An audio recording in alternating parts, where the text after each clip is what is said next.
The Nothing Room. The Nothing Room was designed to remove everything a man could cling to.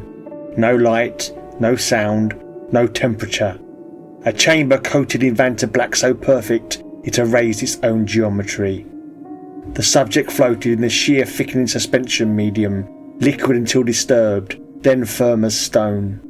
A clear helmet bubble preserved only his breath, his voice, and the instruments that watched his brain for signs of distress.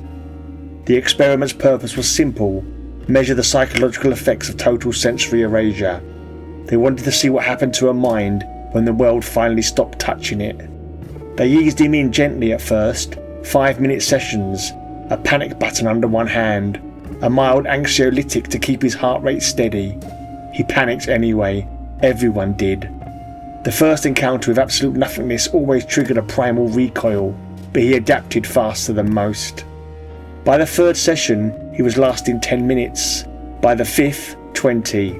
By the 8th, he floated for 40 minutes without touching the panic button once. He said the darkness felt soft. He said the silence had layers. He said he could hear his thoughts moving. On the 10th session, the one they would later call the critical event, he entered the chamber with the calm of a man stepping into a warm bath. The fluid rose around him, thickening as it climbed his torso, then his neck, before finally enveloping him entirely, his helmet like a glass bubble in a black sea, connected to the outside by wires and an oxygen tube. "Vitals steady?" someone muttered behind the observation window. Inside the helmet, he smiled faintly. "I can go longer today," he said. "I feel ready." The fluid settled, the room swallowed him, the world ended. His EEG spiked almost immediately. "REM on set," the technician said, "but he's awake." He was. He spoke clearly, conversationally, as if chatting in a cafe. "I'm walking," he said. "You're floating," the lead researcher corrected. "No, not here. Somewhere else." The team exchanged glances. Hallucination, they mouthed silently. Expected. Harmless. He continued. "I can see the lab," he said. "From above. Like I'm standing behind you." The lead researcher stiffened. "Describe what you see." He did. Accurately. Every detail. The coffee mug. The clipboard. The technician's burgeoning bald spot. The EEG showed deep REM. The man was neurologically asleep, but it was describing the room with perfect clarity. "Lucid parasomnia," someone whispered. His breathing stayed slow, steady, almost meditative. "I'm leaving the building now," he said. "Crossing the car park. The sky looks strange from up here."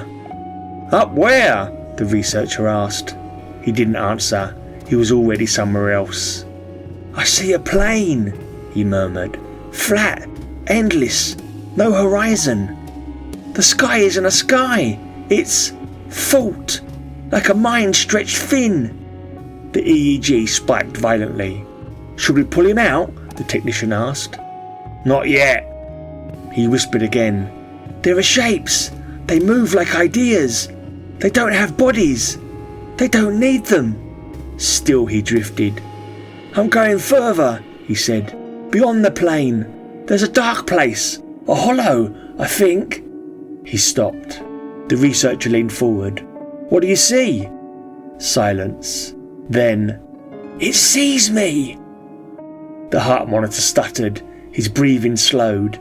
The EEG erupted in patterns no one recognised. Not REM, not wakefulness, not anything human. "Pull him out," the lead researcher ordered. But before they could drain the chamber, his voice returned. Calm, distant, wrong. "Too late!" Every instrument flatlined at once. Heart, breath, brain, gone. They opened the chamber. The fluid flooded out of the cocoon chamber, revealing nothing within. The helmet lay on the floor, intact and empty. He was gone. He had not escaped. He had simply ceased to be present. The nothing room was silent and empty. 3 weeks later, a junior researcher working late heard a soft tapping behind her. She turned. He stood in the corner of the lab, or something wearing the memory of him. His outline flickered like a reflection in disturbed water. His face was stretched thin, as if pulled by invisible hands. "We shouldn't have pushed it that far," he said. Her throat closed, she couldn't speak. "I'm in the dark place," he whispered. "And now they know where our world is." His body convulsed, tearing at the edges like paper in a storm. A scream ripped out of him, layered, discordant, not entirely human. Then he vanished. The lights flickered, the instruments hummed, and somewhere deep in the building, the nothing room made a sound. A soft, rhythmic pulse, as if something enormous had just arrived.